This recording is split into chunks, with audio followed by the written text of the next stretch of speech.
As the first ever United States Ambassador for Global Women's Issues, it is an honor for me to add my welcome to this extraordinary gathering. I salute all of you who were engaged in organizing this conference on women as global leaders who are creating a sustainable future for the world. We know that no country can get ahead if it leaves half of its people behind. And today, with all the challenges our world confronts, from the environment to peace and security to economic growth and so much more, we need the talents, experiences, skills, and perspectives of men and women if we are to address these challenges and create a better world for all. I know this conference is under the patronage of Her Highness Sheikha Fatima bint Mubarak, an extraordinary leader and visionary in her own right, and a champion of so many important causes. I had the privilege of meeting Sheikha Fatima a few years ago during a trip to the UAE, and I know the respect and high esteem in which she is rightly held. I also want to recognize the leadership of His Excellency Sheikh Nahyan Mubarak Al Nahyan for his commitment to excellence in higher education and his service to Zayed University. I was pleased to accompany Secretary Clinton during her visit to Zayed University last year, and I will never forget the wonderful time we had meeting with so many of the officials, dedicated faculty, and of course the impressive students.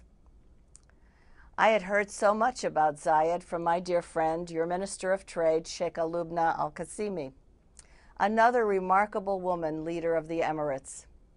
She's a global trailblazer and an example of a woman leader working to create a sustainable future for the world. She had told me many times about the fabulous students at Zayed. I also want to add my welcome to all of the officials who are present today, the members of the royal family, the Zayed University family, and distinguished guests from the region and well beyond. This university is a fitting place to gather because here you are producing and nurturing women who will be the global leaders of tomorrow, women who will go on to make a difference for their communities, their countries, and their world.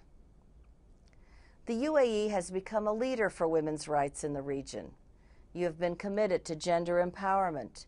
You now have a record number of female ministers serving in government, including young Minister Reem Al-Hashimi, whom I first got to know when she was working in the UAE Embassy here in Washington. To me, she is another example of an exceptional woman committed to public service in the UAE. The proportion of women in higher education in the Emirates has risen dramatically.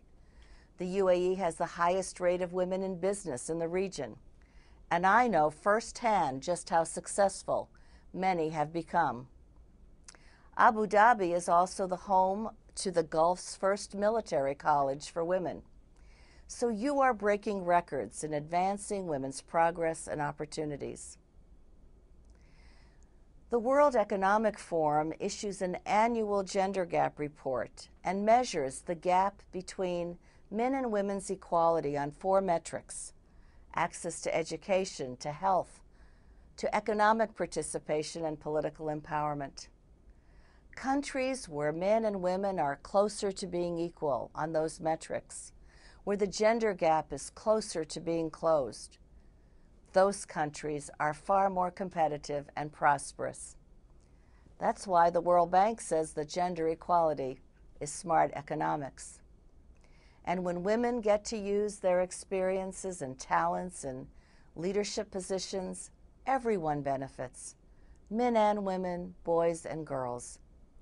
When women are shortchanged, our whole world is shortchanged. And a world that does not tap the potential of women and ignores their contributions is simply not sustainable.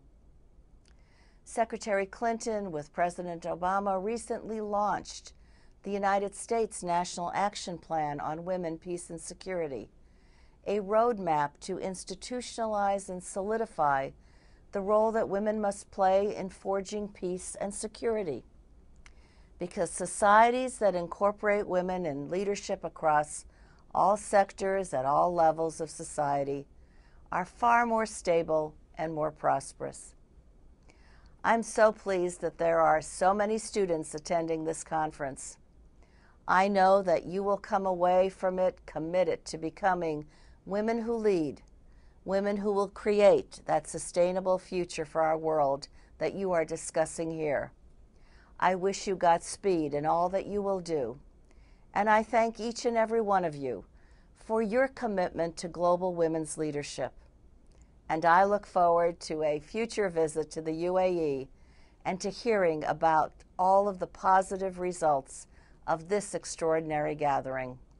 I wish you a very successful conference.